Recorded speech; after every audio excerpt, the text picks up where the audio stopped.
Welcome back to Learning Bot channel. Today, we're stepping up our Python game.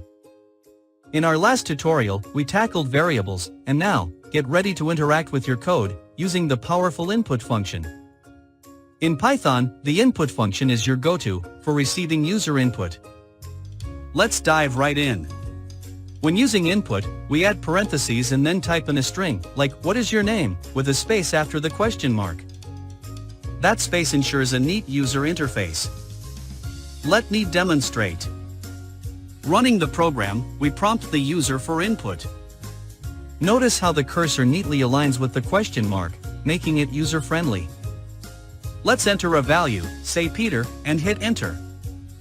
The magic happens when we press enter.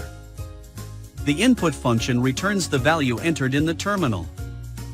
Now, let's elevate this by storing it in a variable. We declare a variable, name, and set it to the return value of the input function. Now, let's print a personalized greeting using the print function. We say hi, add a space, and then use the plus sign to concatenate the string with the value of the name variable.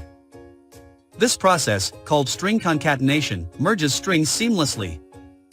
Running the program again, we ask, "What is your name?" Enter Peter, and boom! We get, "Hello Peter." That's the power of the input function and string concatenation in Python. It's all about making your code interactive and user-friendly.